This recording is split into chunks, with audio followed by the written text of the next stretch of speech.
It was the middle of World War II. The Nazis were rolling across Soviet land, fast and brutal. Towns were falling, soldiers were dying, and the Soviet High Command was desperate, very desperate. The Red Army was running out of options. German tanks were dominating the battlefields. The famous Panzers were steamrolling over Soviet defenses.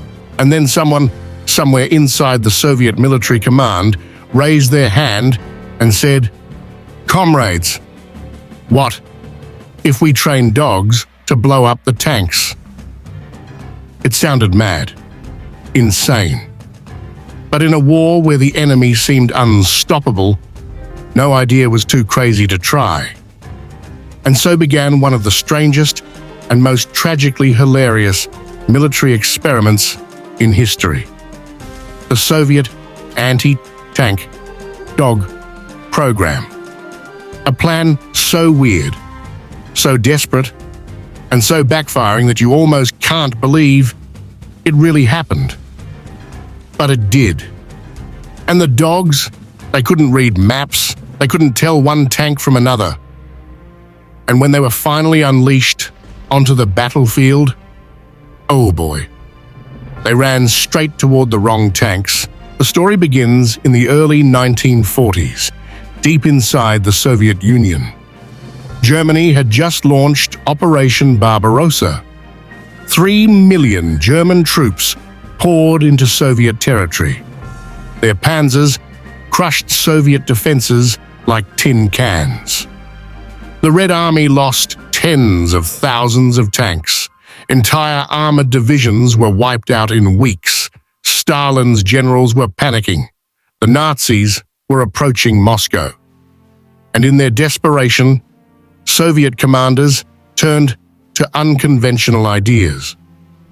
One department called the Military School for Mine Dogs was already training dogs for the army. They used dogs for delivering messages, laying telephone wires, even finding landmines.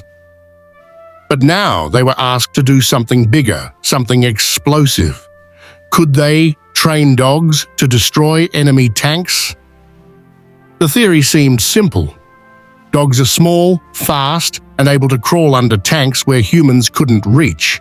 If you strapped explosives to a dog and taught it to run under an enemy tank boom, one tank down. It was brutal, of course. No one expected the dogs to survive. These would be suicide missions. But in the Soviet mind, at the time, sacrificing dogs to save the motherland, perfectly acceptable. So the scientists got to work. The first step, training the dogs. Here's how they did it. Trainers would starve the dogs for days. Then they'd place food under stationary tanks parked in a field. The hungry dogs would run underneath the tanks to reach the food. Over weeks, the dogs learned that tanks meant food. Soon, whenever a dog saw a tank, it would instinctively run underneath it. Pavlov would have been proud. Next came the explosives. Each dog was fitted with a canvas harness carrying several pounds of high explosive enough to destroy a tank's underbelly. The trigger mechanism was brutally simple, a wooden lever sticking up from the harness. When the dog crawled under the tank, the lever would hit the bottom of the tank, triggering the explosive. One dog, one tank. That was the idea. There was only one tiny problem. In training, the dogs were conditioned using Soviet tanks. Those were the only tanks the trainers had. They couldn't get their hands on captured German tanks. So the dogs learned Soviet tank food. No one thought much of it at first. The trainers figured, in battle the dogs would know which tanks were friendly and which were the enemy. Right? Wrong. Dogs can smell, they can hear, they can be brave, but they can't read national markings. And they definitely can't tell a Soviet tank from a German one. But no one realized this until it was too late. When the German army reached the outskirts of Moscow, Soviet generals gave the green light. The bomb dogs were ready. It was time for their first mission. So picture this: the battlefield, chaotic, German panzers rolling forward, Soviet tanks firing back, artillery booming, machine guns chattering. And then, from the Soviet side sprints, a pack of bomb dogs, dozens of them. A glorious, furry, four-legged charge. But here's what happened next. The dogs, terrified by the noise of the battlefield, panicked. Some of them bolted in the wrong direction.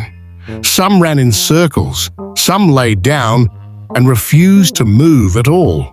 But the trained ones, the ones who stuck to their training, did what they had learned. They ran toward the nearest tank they recognized, the ones that smelled familiar. Soviet tanks. That's right. The bomb dogs headed straight for their own side. And when the first dog disappeared, under a Soviet T-34 boom, friendly tank destroyed. Panic erupted. Soviet commanders screamed orders. Soldiers fired their rifles at their own dogs. Desperate not to lose more tanks to friendly dogs, Soviet troops began shooting any dog that approached. Meanwhile, the German troops, watching this madness unfold, quickly learned the trick. From that moment on, German tank crews were on high alert.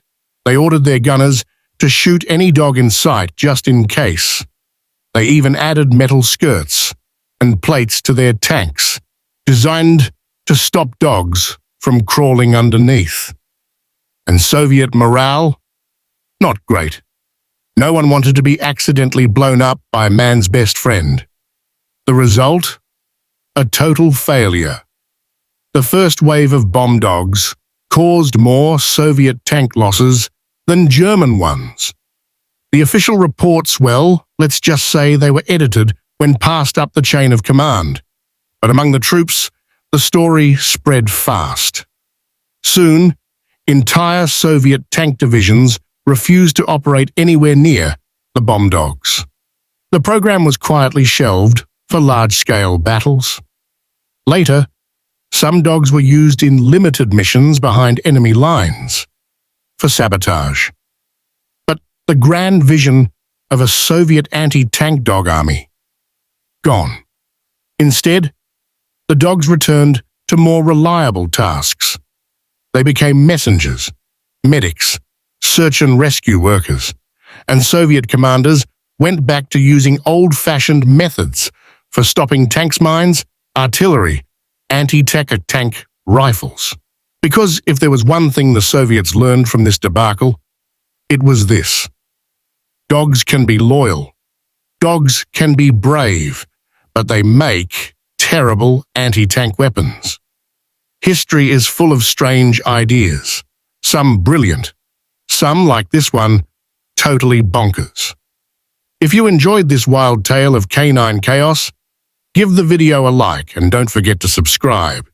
There are plenty more weird war stories coming your way. And if you're a dog lover, maybe give your pup an extra treat today. They've earned it. Just maybe keep them away from military hardware. The Soviet bomb dog program was never officially cancelled, but after the first disastrous experiments, it was never again used in major battles. Later, Soviet historians tried to spin the story. Some reports claimed hundreds of enemy tanks were destroyed by dogs. But in reality, German sources recorded only a handful of incidents, most involving panicked or misdirected dogs. By the end of the war, the idea had quietly disappeared. Instead, Soviet dogs made their greatest contributions in search and rescue. They saved thousands of wounded soldiers from the front lines. They found buried survivors after bombings. They became beloved companions of the Red Army. In the end, they were much better at saving lives than taking them. And perhaps that's how it should be. A glorious, furry, four-legged charge. But here's what happened next. The dog